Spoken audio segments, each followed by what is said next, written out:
亲爱的朋友们，欢迎来到微光夜读。大学毕业那天，我亲眼看着谈了4年的女朋友和富二代同学沈川并肩走进了酒店。我在大厅等了一夜，终于在第2天退房时拦住了他们。面对我的声嘶力竭，林雅只是淡淡一瞥：“你给不了我的东西，现在我只要张嘴就能得到。我凭什么跟你好？”我不敢相信一向单纯可爱的林雅会说这种话，但脖梗上的红印和满脸疲态却做不了假。沈川一脚将我踢倒，嗤笑出声：“学校里你当个小官，天天和我作对，出了社会，我看谁还惯着你。今天我就教你社会第一课，金钱至上。”我扔下了和林雅的情侣对戒，转身就走。5年后，我作为东方商会少东家参加家乡的引资活动，却正好碰上了同学聚会。接下来开始我们本期故事，记得点击订阅并开启小铃铛。哎呦，你别说，这几年确实发展的不行。司机师傅握着方向盘跟我侃侃而谈。前段时间不是还建了个什么景区吗？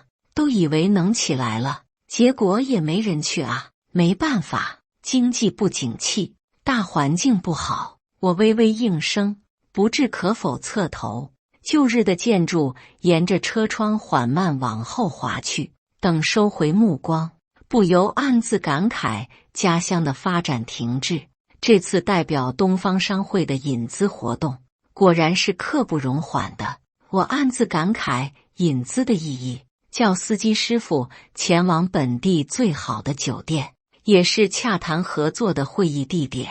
下车后刚拿公文包，我就动作一顿：“周磊，真的是你？”我回头一看，竟然是大学同学张扬，禁不住皱了下眉：“是我，好久不见。”张扬上下打量过我普通的穿搭，禁不住一乐：“我怎么不记得沈川同学会邀请你了啊？你这是不请自来。”张扬从大学开始就是沈川的狗腿子，这会儿这个态度并不奇怪，我只是没想到5年了，大家都已经步入成年人社会这么久的情况下，他竟然还是这个样子。想到这，我冷声开口：“根本不知道你在说什么。”张扬一审，摇了摇头：“特地来的就说特地来的呗，不过你这身行头还是别进来了，别连带着拉低了我们的档次。看他这么不给人面子，我索性也不装了。5年不见，你竟然还在给沈川当狗腿子，人没有自知之明就算了，竟然还毫无长进。你说什么？”张扬一听这个还得了，当场跟条踩了尾巴的狗似的耀武扬威：“快滚，别让我说第2次了，这里不欢迎你。”他话音刚落，一个男声从他身后响起：“张扬，怎么了？”在外面大喊大叫的。沈川一身高定西装出现在我面前，站定看见我之后，表情故作惊喜热络：“周磊，你也来了。”他一边说着，一边上前搂住我的肩膀：“老同学，咱们这都多少年没见了，今天一定要上去跟同学们叙叙旧。”我肩膀僵硬，不冷不热地挣脱他的桎梏。沈川脸色一僵，嘴角往下一压。旁边的张扬看他对我这么热情，相当不理解：“沈总，你这是干什么？咱们本来就不……”他话还没说完，沈川就不咸不淡笑2声打断他：“大家都是同学，这么久没见了，一起上去吃个便饭聊聊有什么的？”我摇了摇头，随意找了个借口推脱：“不巧，这次来是有公事在身，参加不了同学会了，下次吧。”旁边的张扬率先不乐意了：“你装什么假正经啊，周磊？你这样的能有什么公事？”我没理会张扬，刚要再走，沈川倏然出声：“林雅也在。周磊，你不来看看？”时隔5年，再次听见林雅的名字，我微微一愣，上次决裂的事情仿佛还历历在目，可我想了想，依旧拒绝。不好意思，抽不开身。这下沈川终于耐心耗尽，面色一沉。周磊，你什么意思？不给我面子？我刚要应声，手机叮咚一声，会议官员说路上临时有事，可能要推迟过来。我关掉手机，正对上沈川挑衅的眼，微微点头，行啊，那就去看看。跟着2个人上楼的路上，沈川总是若有若无地打探我的生活。周磊，你刚说你有公事，这几年是在哪里高就啊？我听着他的话，扯了扯嘴角，做了点小生意，还算可以。沈川听我这么说，还以为我真就是做一些小买卖，语气一下就拔高了。咱们这个年纪的男人啊，也该考虑一些今后的事了，像是什么车房啊，哪怕是小生意，应该也能买了吧？一旁的张扬看见这会有话头，连忙开口：我看周磊还没吧？刚他来酒店，不是坐的出租车。对此，我也毫不遮掩。房子目前还没买，但是有辆车，我没说谎。房子商会会给我分配，车的话基本上都是什么低调开什么。目前开的是2手奥迪，不过这会没必要跟这2个人说。一听我有别，沈川来劲了。车？什么车啊？我也没藏着掖着，直接拿出车钥匙。买的奥迪，能开就行。沈川故作惊讶地看着我的车钥匙，刚要再开口，张扬就夺过来，惊讶出声：你这奥迪钥匙被打开过啊？不是原版吧？壳子上边这么多划痕，别是买的2手的旧车，怪不得没开过来，这是怕没面子。我看到2人眼神讥讽，没有说话，才不露白，省得麻烦，索性冲着张扬伸手：钥匙给我。张扬一副故作研究老物件的模样，随意抛完2下，眼神讥讽看我半晌，倏然哎呀一声，下一刻钥匙就不小心掉下楼梯。你，这会我隐约升腾了一些怒气，张扬却故作道歉：哎呦，不好意思，你看我笨手笨脚的，不过你这钥匙怎么摔一下子就裂开了？这车多少年头了，比我爸都大吧？我深吸一口气，沉脸，依旧没有追究，跟他们完全没必要浪费什么口舌。沈川在一旁饶有兴致看了会戏，才故作好心把钥匙帮我捡起来。我冷着脸接过，再没吭声。见我这样，张扬暗骂一声怂货，推开包厢门进入。包厢这会已经坐了不少人，看着一个个熟悉的面庞，我顺利在其中找到了林雅。她坐在包厢的最角落，一开始看见我还愣了好一会，等回过神之后马上就侧过头，完全不敢跟我对视。而我也只是扫了一眼，感慨她这些年似乎瘦了很多。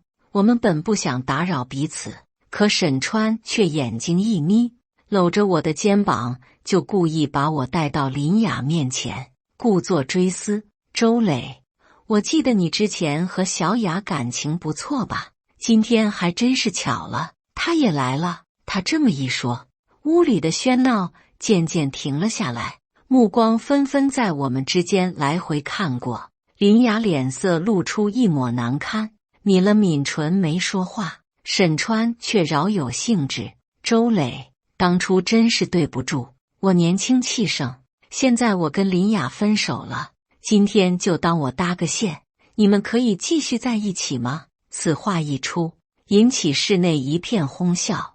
我看到林雅拳头紧了又松，最终还是垂下眼，一言不发。周总，不好意思，刚才有事耽误了，我快到了。您在哪？我还没来得及琢磨林雅的表情，手机上就收到一条消息。眼看闹剧要结束，我更没什么继续的心思，直接摇头：不用了，过去的事就过去了。这话一出，林雅身躯明显摇晃一下，面色隐约苍白。我把目光看向周围那群人，他们眼神或揶揄，或嘲弄，隐约夹杂着几个关心的目光。我微微颔首，直接开口：“各位吃好喝好，我公事在身，先走了。”简单祝福之后，我便要转身离去，谁知张扬下一秒却上前堵上了包厢门。这么着急走啊，周磊，咱们这都多少年没见了，你这么快就走，得自罚啊！此话一出，沈川面露满意，其他的狗腿子也回过神来，纷纷开口：“就是，你这样不厚道啊，喝点再走，怎么不给老同学面子呢？喝一个，喝一个。”我此刻终于带上了一点不耐烦，本想维持一下成年人的体面，显然在场的一些人却是故意过来找茬的。不了，我不太在酒局喝酒，我不想喝。沈川却咄咄逼人：“喝一口也没什么吧，大家这么久没见了。”我冷笑一声，正对上他的眼睛，也不准备装了，喝一口也没什么。沈川，我告诉你，市长都不敢逼我喝酒。谁知此话一出，他们却只是哈哈大笑。周磊，你怕不是得了什么失心疯吧？张扬率先带头，其他的同学也嘲讽出声：“你大学4年泯然众人，为什么成绩也没建树？谁不知道你就是个普通人啊？”我深吸一口气，强压下火气。自己泯然众人，只是因为家里有家规，还没接手家族企业时不让我透露身份，更不在外露财。看着他们一个个愚蠢的脸，我只觉得无趣。刚要再走，就被扯住，回头一看，是张扬。他另外一只手端着酒杯递过来，扬言：“周磊，今天是沈川的局，你不喝一口也太不给他面子了。别逼我们直接给你灌啊！”看着围上来的几个同学，我拳头捏得咯吱作响。沈川这会却故作和事佬，给我说情。行了，让他喝半杯算了，我也不是为难别人的人。这话一出，我看着那个喝红酒用的杯子里透明的液体，只觉得嘲讽，结果也不过是1斤变8两。他根本就没想着要我好过，见我没有接过杯子的动作，实在不给面子，几人摩拳擦掌就要给我灌。其他人看热闹的更是吃瓜拱火，僵持之下，几人态度逐渐变冷。沈川阴沉着脸，咬牙开口：“言之凿凿，你这样也太不够意思了，话也不怎么说，酒也不喝，还要跑。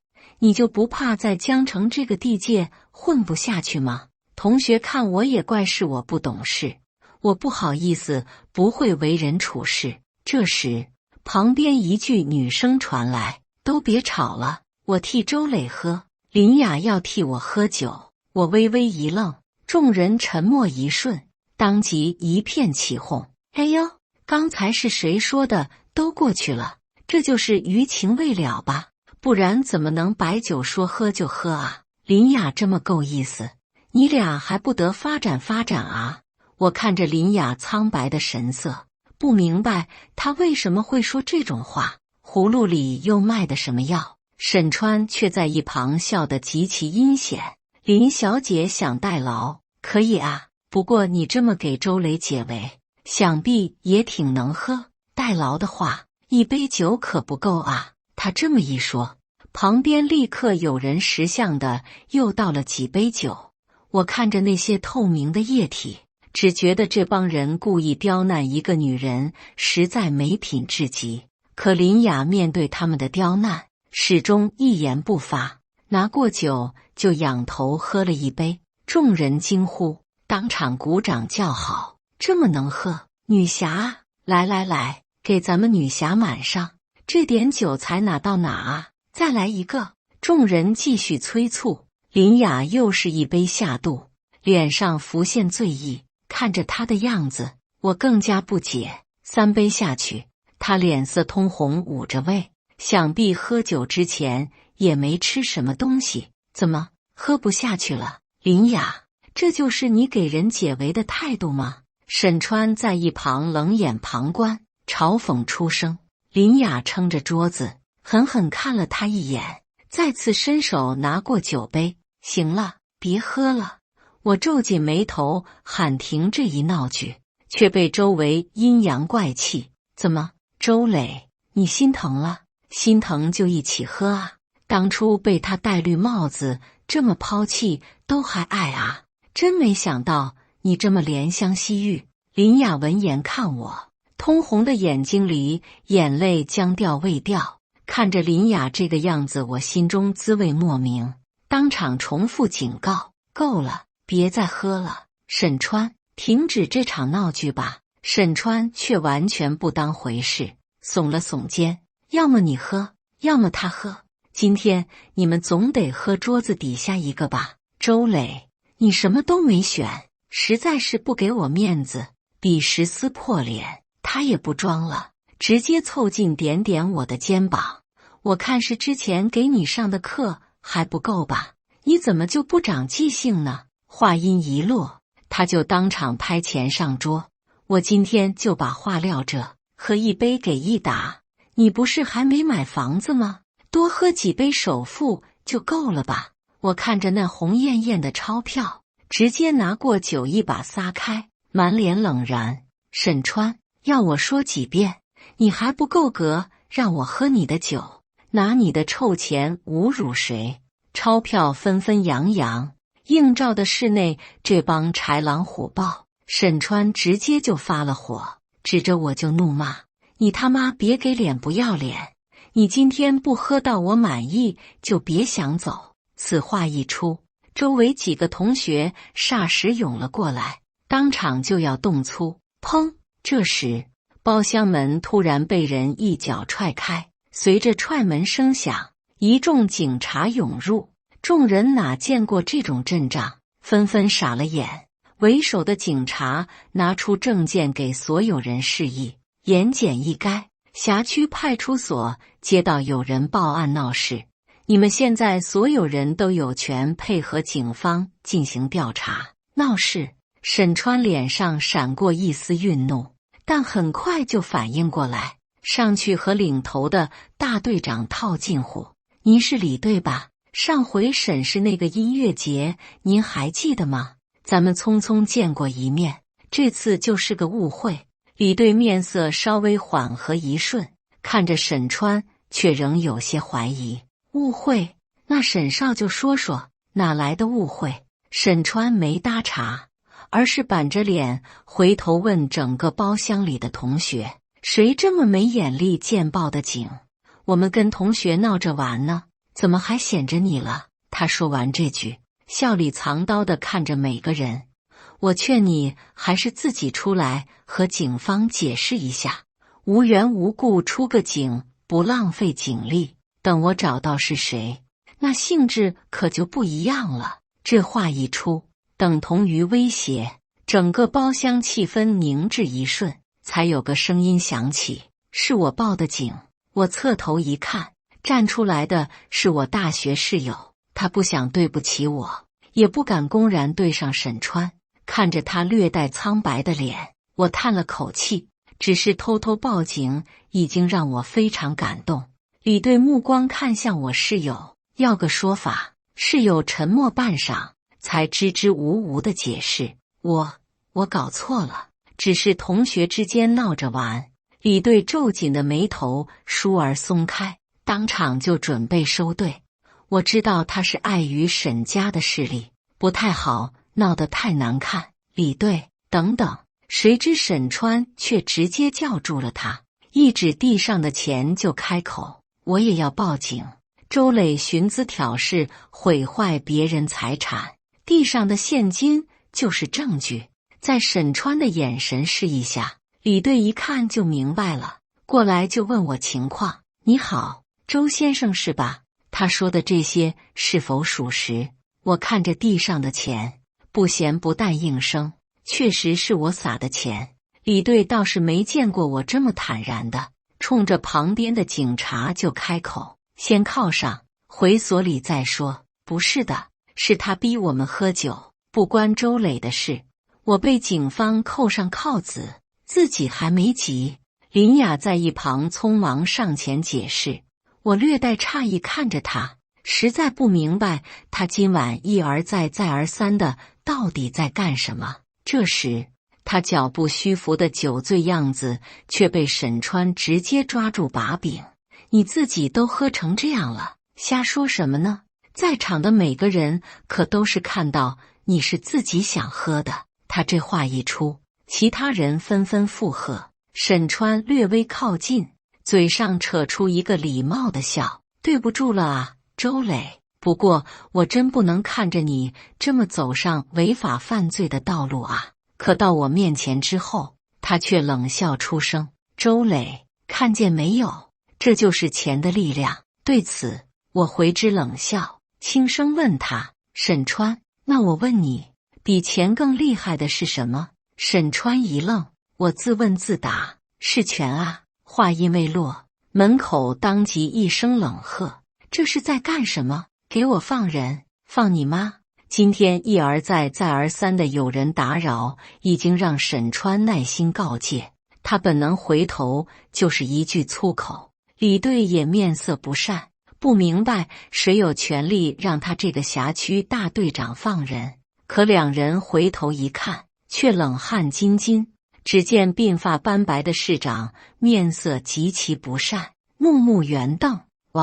王局。沈川率先回过神来，结巴了一声。听闻此话，众人一片议论：“市长，他怎么会来这？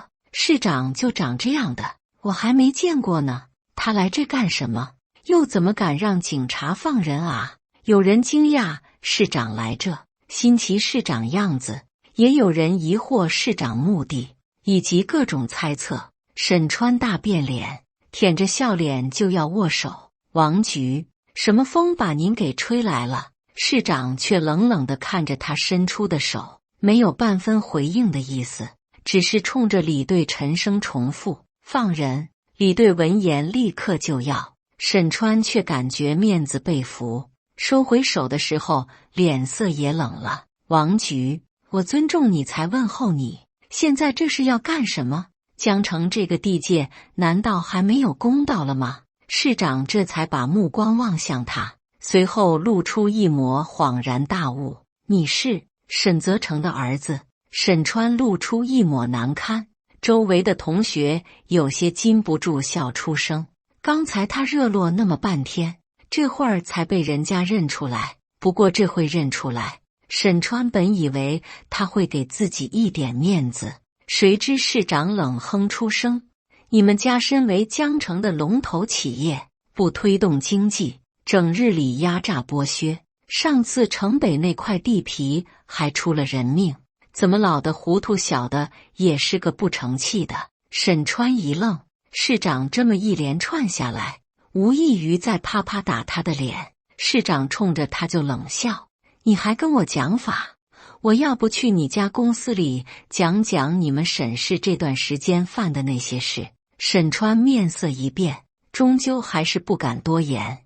而我也顺利卸下铐子：“对不住了，周总，今天这事并非我本意啊。”市长上前殷切握住我的手，满脸歉意。我摇了摇头，对上周围每个人惊愕的眼，也没多说：“没事，王局，我们换个地方说话。”沈川面色扭曲一阵，愤愤不平看着我，却又因为市长对我的客气，不敢轻举妄动。周围的同学也纷纷露出一抹不解。我懒得解释，只觉得和他们今后也没什么交集，更不用再多言。刚准备和市长一起离开，我回头看见一旁的林雅，犹豫片刻开口：“你要不要跟我们一起走？”林雅一愣，随后咬着嘴唇答应：“好。”一路上我都没跟林雅再说一句话，叫她出来并非因为什么余情未了，只是怕我走了她再被针对而已。毕竟刚才还喝了那么多酒。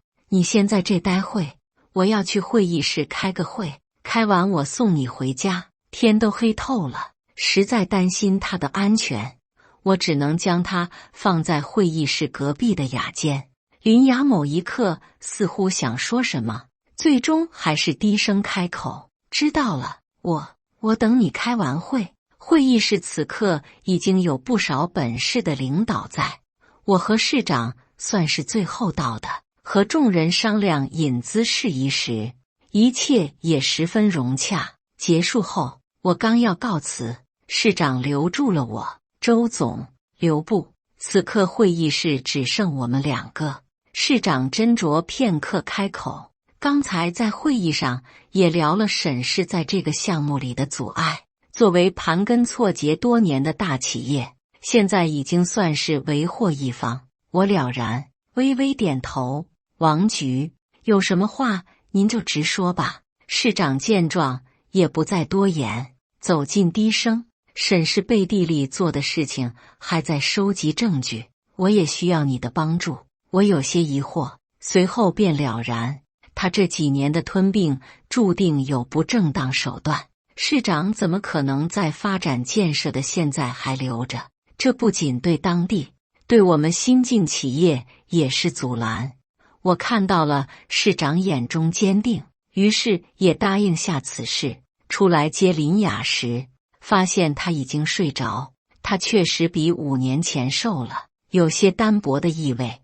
哪怕睡着了，还眉头紧锁。我禁不住心里疑惑，哪怕沈川给她甩了，就凭那几年的陪伴，她应当也过得不错才对。现在搞这副样子，到底是怎么回事？他睡着之前还拿着手机，手机里是他孩子给他发的微信：妈妈，什么时候回家呀？欣欣好想你。看着宝贝女儿的备注，我一阵恍惚，没想到林雅竟然连孩子都有了。想了半天，我只能背上她，朝着身份证地址赶去。敲门时，屋里的孩子对我有些警惕。妈妈说不能给坏人和坏叔叔开门。我深深叹了一口气，把后背上的林雅往上背了背。可是叔叔背着你的妈妈呢？门里沉默一会，随后打开，露出一个怯生生的小脑袋瓜。小女孩对我有点警惕，想了很久才小声开口：那应该可以。可看着这个孩子的脸，我却猛然一阵愣怔。只觉得孩子和我长得相近，就连眼角质的位置都一模一样。我压下心里的惊愕，背着林雅进屋，随口询问：你爸爸呢？欣欣担忧地看着林雅，随后摇了摇头：不知道。欣欣不知道爸爸在哪。见状，我心中猛然一突，但林雅昏睡，也问不了什么，只能先将她放床上。又倏然在他倒下的瞬间，看到了之前丢弃的对戒掉了出来，如今被他穿成串儿当作项链。我对这个戒指的款式很熟悉，是我挑了很久才挑中的。这会儿看到，我禁不住叹了口气：叔叔，你是谁呀？面对欣欣的提问，我低声开口：我是你妈妈的朋友。说到这，看了看时间，也都后半夜了。征得欣欣同意后，我只能先凑合在沙发上住一夜。在沙发上时，我思绪缠绕，最终昏昏睡去。第二天苏醒时，林雅已经在厨房做饭了。我起身搓了一把脸，靠着厨房的玻璃门，沉默半晌，才冷声质问：欣欣是怎么回事？林雅，你到底瞒着我多少事？林雅煎淡的动作一顿，随后惨笑一声：周磊，其实我也没什么好瞒你的。我一怔，面对他的坦然，一时半会还真不知道说什么好。林雅把鸡蛋盛到盘子里，低声开口：周磊，你是不是以为我背叛了你，给你戴了绿帽子？我没想到他能把当年的事这么轻易说出来，本能冷笑一声：难道不是？我亲眼看到你们去的酒店。林雅垂下眼睛，许久才点了下头。我们确实是去酒店了，不过我们并没有发生关系。当天我们开的是2个房间。随后，林雅给我解释起了那天的事，揭开了5年的真相。沈川从大学开始就和我处处不对付，因为平常别人都对他狗腿，只有我不闻不问，所以他准备在毕业这天给我玩个大的，威逼利诱林雅离开我，还要他演戏离开。林雅一开始还是拒绝的，等沈川拿我的一条腿做威胁时，他也只能点头。于是他们便上演了让我目睹进酒店以及一系列的事。但沈川一开始就没打算和林雅发生关系，用他自己的话来说，无非是嫌他脏，他还不配。他把我带到酒店，就让我自己去开房间。那天陪他睡的并不是我，我浑身一震，惊愕看着他，禁不住想到了毕业前一天林雅在床上对我的疯狂。那时候的他好像是最后一次般猛烈，原来那会就已经被威胁，而这个孩子也是那晚的结晶。我知道这么一弄，你肯定会离开我，所以我想给自己留个念想。林雅泪流满面，几次都说不出话。我皱紧眉头质问出声，发生这么大的事，你当时为什么没跟我说？林雅擦了擦眼泪，轻轻摇头，我不敢，沈家势力庞大，而且我那天离开酒店后，你已经把所有联系方式都删了，再也找不到你了。我叹了口气，禁不住有些颓然，自己当年竟然一点没有察觉到林雅的情绪，一怒之下更是离开5年。他这5年带一个孩子是怎么过的？半晌，我开口，林雅，你还爱我吗？林雅惊愕地看着我，随后毫不犹豫点头。我眼眶也有些发红，禁不住上前拥抱住了他。对了，阿磊，市长那边是怎么回事？